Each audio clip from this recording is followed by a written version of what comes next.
السلام علیکم friends and welcome to اساس ٹی وی۔ سب سے پہلے ان شہداء کو خراج عقیدت جو پاک بھارت جنگ میں شہید ہوئے، اللہ تعالیٰ ان سب شہداء کے درجات کو بلند فرمائے اور ان کے خاندانوں کو صبر جمیل عطا فرمائے۔ اس کے بعد خراج عقیدت ان فوجیوں کو، شہینوں کو جنہوں نے پاک بھارت جنگ میں اپنا نمایاں کردار ادا کیا اور پاکستان کے اوپر جو جھوٹی جنگ مسلط کی گئی اس کا دلیری سے مقابلہ کیا اور اس کا فاتحانہ اختتام بھی کیا۔ بھارت ہر 4 سالوں میں پلوامہ جیسا کوئی حملہ ہوتا ہے بھارت کے اندر، اور بھارت اس کا سارا ملبہ پاکستان کے اوپر ڈال دیتا ہے۔ اس کے نتیجے میں پاکستان کے اوپر جھوٹی جنگ مسلط کرنے کی کوشش کرتا ہے، لیکن پاک فوج ان کو بھارت کو منہ توڑ جواب دیتی ہے۔ 6 اور 7 مئی کی درمیانی شب بھارت پاکستان کے اوپر 26 میزائلوں سے پاکستان کے علاقے بہاولپور میں اسلامیہ یونیورسٹی اور ایک مسجد کے اوپر حملہ کر دیتا ہے۔ اس طرح بھارت ایک جنگ کا آغاز کر دیتا ہے، لیکن ہوتا آخر میں وہی ہے کہ بھارت خود ہی سیز فائر کی درخواست کرتا ہے، کیونکہ پاکستان بھارت کو منہ توڑ جواب دیتا ہے۔ اس کے بعد اگلے ہی دن بھارت پاکستان کے مختلف شہروں میں 100 سے زیادہ ڈرونز کو نگرانی کے لیے، جاسوسی کے لیے بھیج دیتا ہے، جبکہ پاکستانی عوام فوج کے شانہ بشانہ کھڑا ہو کر ڈرونز کو گرانے کی کوشش کرتی ہے۔ لیکن یہاں پہ ایک کویسچن یہ ہے کہ آخر پاک فوج اپنے ڈیفنس سسٹم کو ڈرونز کو گرانے کے لیے استعمال کیوں نہیں کرتی؟ یہ بڑی دلچسپ ہے۔ پھر پاک فوج بھارتی ڈرونز کو اتنا اندر تک آنے کیوں دیتی ہے؟ اس کی وجہ یہ ہے کہ اگر پاکستان اپنا ڈیفنس سسٹم بھارتی ڈرونز کو گرانے کے لیے استعمال کرے گا تو بھارتی ڈرونز کو، جو کہ ہائی ریزولوشن اور ہائی میگا پکسلز کیمراز کے ساتھ لیس ہوتے ہیں، تو جو ڈیفنس سسٹم ہوتا ہے اس کی جو لائیو لوکیشن ہوتی ہے وہ پیچھے بھارت کو شیئر ہو جاتی ہے۔ اس لیے پاک فوج ان ڈرونز کو اندر تک آنے دیتی ہے اور اپنا سائبر ڈیفنس سسٹم استعمال کرنے کی کوشش کرتی ہے۔ اور پاک فوج جب سائبر ڈیفنس سسٹم کو استعمال کرتی ہے تو بھارتی ڈرونز کا جو کنیکشن ہے اس کو سسپینڈ کر دیا جاتا ہے، یعنی کہ بھارت کا جو پیچھے کنیکشن ہے ڈرونز کا اس کو منقطع کر دیا جاتا ہے اور ڈرونز آٹومیٹیکلی گر جاتے ہیں۔ اس کے ساتھ ساتھ عوام پاک فوج کے ساتھ ڈرونز کو فائرنگ کے ذریعے گرانے کی کوشش کرتی ہے اور کافی حد تک کامیاب بھی ہو جاتے ہیں۔ اب باری آتی ہے پاکستان کے ریٹیلیٹ کرنے کی، پاکستان کے جواب دینے کی۔ پہلے دن بھارت یہ سمجھتا ہے کہ پاکستان ڈر گیا ہے اور اس کی جارحیت کا منہ توڑ جواب نہیں دے گا، اگر جواب دے گا تو ہم اس کو روک لیں گے، حتیٰ ایسا نہیں ہوتا۔ یہ جنگ 4 سے 5 دن تک جاری رہتی ہے اور آخری چند دنوں میں پاکستان بھارت کو ایک ایسا منہ توڑ جواب دیتا ہے جس کی دنیا بھی تعریف کرتی ہے۔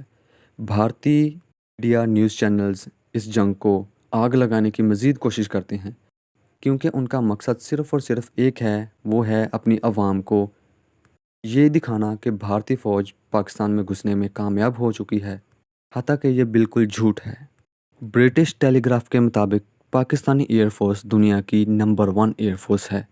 یہاں پہ ایک انٹرسٹنگ چیز یہ ہے کہ ورلڈ وار 2 کے بعد وہاں یہ ایسا واقعہ ہے 7 مئی 2025 کو جو پیش آتا ہے کہ کوئی 2 ایٹمی ممالک، ان کے سب سے زیادہ طیارے جو ہائی ڈیفنس سسٹم والے طیارے ہیں وہ ہوا میں ایک ہی ٹائم میں گردش کر رہے ہیں۔ یہ ایک طرح کا ورلڈ ریکارڈ بن جاتا ہے۔ پاکستان اس آپریشن کو، بھارت کے خلاف ہونے والے آپریشن کو، ایک نام دیتا ہے بنیان مرصوص، جو کہ قرآن کی آیت کے کچھ الفاظ بھی ہیں۔ اور 10 مئی کی صبح فجر سے پہلے پاک فوج، پاک فضائیہ بھارت کو ایسا منہ توڑ جواب دیتی ہے کہ کچھ ہی گھنٹوں میں، صرف 2 سے 3 گھنٹوں میں بھارت کا آلموسٹ تقریباً 4 سے 5 ارب ڈالر کا نقصان کر دیتی ہے۔ بھارت کو اتنا مہنگا پڑتا ہے کہ شام ہونے سے پہلے جب بھارتی فوج کو اپنے نقصان کا اندیشہ ہوتا ہے، اندازہ ہوتا ہے کہ ہمارا کتنا نقصان ہوا ہے، تو ان کے ترجمان جو صوفیہ انصاری ہیں وہ بولتی ہیں کہ پاکستان جنگ بند کر سکتا ہے۔ اپیکت جواب دیا گیا ہے۔ بھارتی سشستر بل دہراتے ہیں کہ وہ تناؤ وردھی نہیں چاہتے، بشرطے پاکستان بھی ایسا ہی ویوہار کرے۔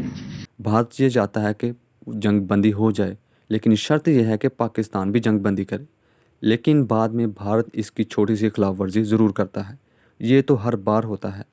بھارت کو ہونے والے نقصان کا اندازہ آپ اس طرح لگا لیں کہ 3 رافیل طیارے، 135 سے زیادہ ڈرونز، 6-7 ہیڈ کوارٹرز، اس کے علاوہ ایک ہاف گریڈ اسٹیشن، یعنی کہ ایک ہاف ڈویژن کا گریڈ اسٹیشن جس کو مکمل طور پر تباہ کر دیا جاتا ہے، اس کے ساتھ ساتھ ایئر بیسز جس میں پٹھان ایئر بیس ہو گیا، ادھم پور ایئر بیس ہو گیا۔ اس کے علاوہ 200 سے 300 کلومیٹر کے اندر جتنے ایئر بیسز آتے ہیں بھارت کے وہ سبھی تباہ ہو جاتے ہیں۔ اس نقصان کو دیکھ کر بھارت لڑکھڑا جاتا ہے اور خود ہی سیز فائر کی اپلیکیشن دے دیتا ہے۔ اس کے بعد امریکی ترجمان درمیان میں آتے ہیں اور جنگ بندی پہ اتفاق کر دیتے ہیں، اور ہر بار بھارت کو آخر پہ جو ایک تھپڑ رسید ہوتا ہے وہ تقریباً 4 سال تک بھارت کے ہوش کو ٹھکانے رکھ دیتا ہے۔ کوئی بھی بھارتی حکومت 3 سے 4 سال تک جنگ کا سوچتی بھی نہیں، وہ یہ سوچتے بھی نہیں ہے کہ پاکستان کے ساتھ جنگ کرنی ہے۔ انٹرسٹنگ چیز یہاں پہ یہ ہے کہ بھارت کے ونگ کمانڈرز جو ریٹائرڈ جنرلز ہیں، کور کمانڈرز ہیں، وہ اس چیز کا اعتراف کرتے ہیں کہ بھارت اس قابل نہیں ہے کہ پاکستان کے ساتھ جنگ کر سکے، اور اپنی ہی ناکامی کا وہ خود اعتراف کرتے ہیں۔ ہم سب جانتے ہیں کہ آخر میں فتح ایمان والوں کی ہوتی ہے۔ پاکستان چونکہ کلمے کی بنیاد پہ بنا ہوا ہے تو فتح ہمارا مقدر ہے، ہمیں اس بات پہ یقین رکھنا چاہیے۔ See you in the next video اچھی لگی ہو تو لائک کریں، سبسکرائب کریں۔ فی امان اللہ۔